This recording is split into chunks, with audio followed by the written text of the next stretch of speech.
3টায় তার বয়ান ঘটেছে। আমরা ভারতীয় জনতা পার্টি ত্রিপুরা প্রদেশের পক্ষ থেকে তার পরিবারবর্গকে সমবেদনা জ্ঞাপন করছি। সেই সঙ্গে এই ঘটনার সঙ্গে যে সমস্ত হারমাত বাহিনী যারা বিগত 25 বছর টানা শাসন যখন তাদের ছিল, গোটা রাজ্যকে অশান্ত করেছে, রক্তাক্ত করেছে, সেই হারমাত যারা এই ঘটনার সঙ্গে যুক্ত প্রত্যেকের সর্বোচ্চ শাস্তির দাবি আমরা করছি। আপনারা অবগত আছেন, পশ্চিমবঙ্গের কলকাতাস্থিত আর.জি. কর মেডিকেল কলেজে একজন মহিলা কর্তব্যরতা চিকিৎসক যার উপর নির্মম অত্যাচার, ধর্ষণ এবং খুনের ঘটনা ঘটেছে, যা নিয়ে গোটা দেশ উত্তাল রয়েছে। এই বিষয় নিয়ে আপনাদের সামনে সবিস্তারে বক্তব্য তুলে ধরার জন্য আমি বিনম্র অনুরোধ জানাচ্ছি মাননীয় কেন্দ্রীয় প্রাক্তন প্রতিমন্ত্রী শ্রীমতী প্রতিমা ভৌমিক। সবাইকে নমস্কার ও শুভেচ্ছা, আসার জন্য ধন্যবাদ। আমাদের আজকের বার্তার মূল উদ্দেশ্য হচ্ছে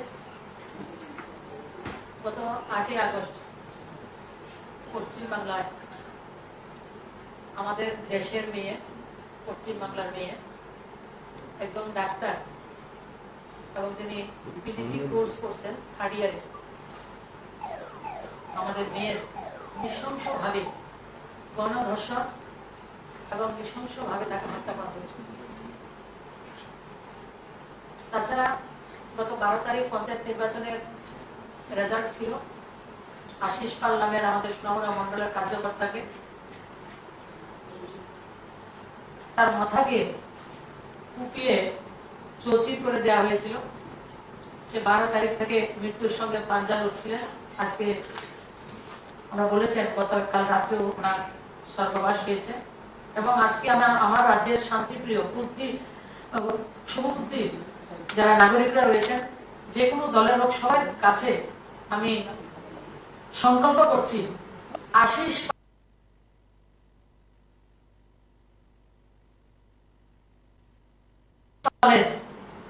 যারা দুষ্কৃতী তাদের শেষ পর্যন্ত আমি ব্যক্তিগতভাবে প্রথম সেটা দেব, আমি সংকল্প নিচ্ছি।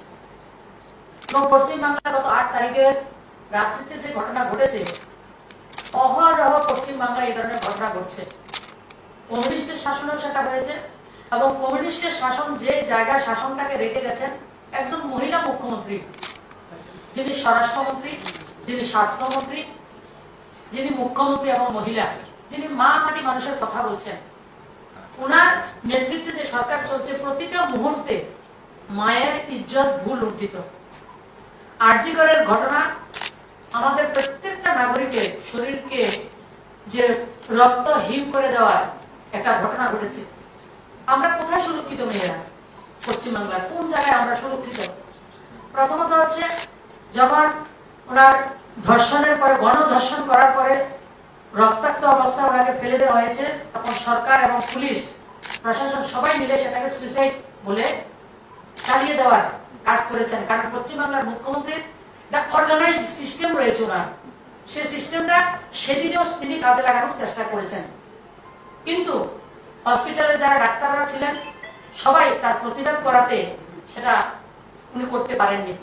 উনি কি করেছেন, যে ডক্টর কথায় আপনারা শুনেছেন 36 আওয়ার্স এক নাগারে মেয়েটাকে উদ্দেশ্যমূলক ভাবে, উদ্দেশ্য প্রণোদিত ভাবে, মানে ডাক্তারদের রিগিং সেটা ওই মেয়েটার উপর করা হয়েছে। 36 আওয়ার সে ডিউটি করেছে। তারপরে বলা হচ্ছে সেমিনার হলে। আমরা অনেক ভিডিও শুনেছি, ভিডিওর মধ্যে ওই হসপিটালের ডাক্তার যারা রয়েছে তারা বলেছে সেমিনার হলে ওকে হত্যা করা হয়নি, যে লিভিং রুম যেটা ডাক্তাররা রেস্ট রুম রয়েছে তার মধ্যে সে শুয়েছিল, সেই জায়গাটাকে গণধর্ষণ করা হয়েছে এবং তার পেশর উপরে তার শরীরে আঘাত রয়েছে এবং এমন ভাবে আঘাত করেছে যার রক্ত, চোখ দিয়ে রক্ত বেরিয়েছে, গলার হাড়গুলি ভেঙে দিয়েছে। পোস্টমর্টম রিপোর্ট আমাদের কাছেও রয়েছে এবং হাত পা ভেঙে দেওয়া হয়েছে। কিভাবে কি করেছে সবটা এত লজ্জা, মানে সভ্য সমাজে এই ধরনের বর্বরতাকে কেউ সহ্য করে না আমি মনে করি, এবং আমরা কেউ সভ্য সমাজ তার পারমিশনও দেয় না। কিন্তু পশ্চিমবাংলায় সেটা শুধু 8ই আগস্টের ঘটনা নয়, কামুদিনীর ঘটনা বলুন, বকটুরির ঘটনা বলুন, আমাদের সাতগাছিয়ার সাঁতরাগাছির ঘটনা বলুন, হাঁসখালির ঘটনা বলুন, ঘটনা বলুন, লাস্টের সন্দেশখালী থেকে শুরু করে আরজিকর, আজকে গোটা দেশের মধ্যে আরজিকর আমরা শুনছি। প্রত্যেকটা ঘটনা মহিলাদেরকে সম্মানকে ভুলুণ্ঠিত করা হচ্ছে। আর উনি নাটক করছেন। নাটকটা কি? উনি স্বরাষ্ট্রমন্ত্রী, উনি স্বাস্থ্যমন্ত্রী, উনি মুখ্যমন্ত্রী, উনি প্ল্যাকার্ড নিয়ে নাটক মঞ্চস্থ করছেন। কিসের? কার বিরুদ্ধে উনি আন্দোলন করছেন? উনি তো সবকিছু শেষ কথা।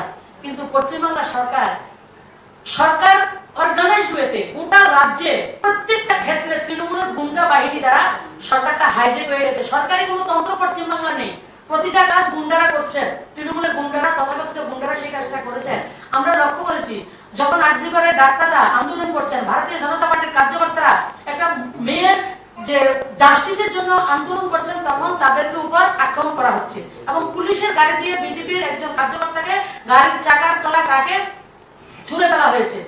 এছাড়া ৭,০০০ তৃণমূলের গুন্ডাকে দিয়ে আরজিকরের যাতে সমস্ত ধরনের যত ধরনের প্রুফ ছিল, এভিডেন্স ছিল, প্রমাণকে লুপাট করার জন্য অর্গানাইজড ওয়েতে কি সুন্দর ক্রাইম করেন। মহিলা ক্রাইমের কুইন, মুখ্যমন্ত্রী বলে ভুল হবে, ক্রাইম কুইন।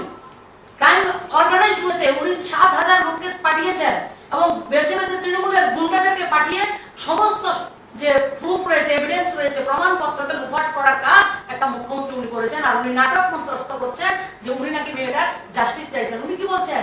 মেয়েটা থেকে ফেরত দিতে পারবে না, ১০ লক্ষ টাকা দিয়ে দেবে। পশ্চিমবাংলার ক্যাটাগরি হয়েছে, কাকে কিভাবে র্যাপ করলে, কিভাবে মেয়েদের সম্মান নষ্ট করলে কত টাকা হবে উনি বেঁধে দিয়েছেন। একটা মহিলা, একজন মহিলা হিসাবে আমি আজকে লজ্জিত যে একটা মহিলা এভাবে মহিলাদের উপর অত্যাচার হলে এই ধরনের ব্যবহার উনি করতে পারেন।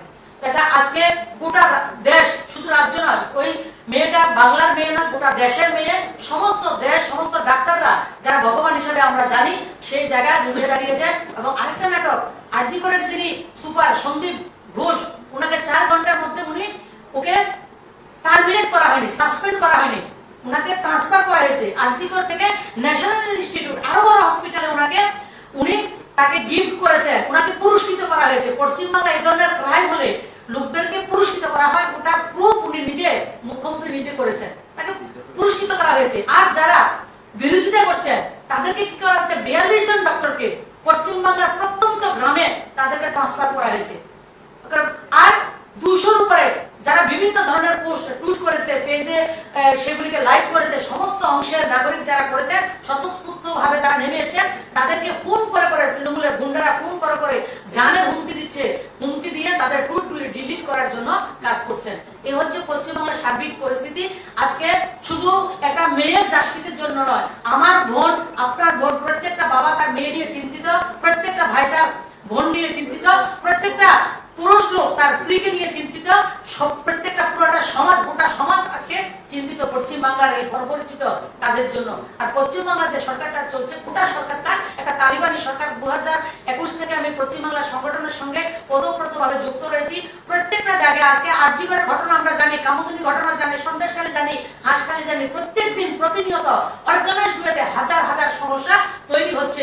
কাউকে কথা বলার অধিকার নেই, কথা বলার অধিকার ছিনিয়ে নিয়েছে এই তালেবানি শাসন। পশ্চিমবাংলার সমস্ত শাসন ব্যবস্থাটা তালেবানি কায়দায় পরিচালিত হচ্ছে। তৃণমূলের গুন্ডা দিয়ে সরকারের কোনো কাজ নেই, পুলিশের কোনো কাজ নেই, শাসন প্রশাসন সেই জায়গায় ভুল লুণ্ঠিত, সেই জায়গায় গুন্ডাদের হাতে কুক্ষিগত হয়ে গেছে। তার জন্য আমরা আজকে একজন মহিলা হিসাবে এবং একজন নাগরিক হিসাবে, গোটা দেশের নাগরিকরা যেভাবে জেগেছেন, সবাইকে আবার বলবো যে মমতা ব্যানার্জির পদত্যাগ খুব দরকার। এই মহিলা যতদিন থাকবে আমাদের পশ্চিমবাংলার মহিলারা সুরক্ষিত নয়। আমরা মা যে সমস্যা উনি ডেলি তৈরি করছেন, সেটা প্রতিনিয়ত উনি আরো উত্তর সেই ক্রাইম উনার বৃদ্ধি পাচ্ছে। সেই কাজটা আমাদেরকে দেখতে হবে। আরেকটা নাটক উনি করেছেন, মেয়েটা যখন মারা গেছে বলছে সেটা সুইসাইড। তার মা বাবাকে দেখতে দেওয়া হচ্ছে না, এটা ডক্টর মেয়ে, মা বাবাকে দেখতে দেওয়া হচ্ছে না। ২-৩ ঘন্টা বাদে দূর থেকে মেয়েটার ছবি তোলা হয়েছে এবং তাড়াতাড়ি করে তার বডি দিয়ে শেষকৃত্য কিভাবে করা যায় সেই কাজগুলি ওনারা করেছেন।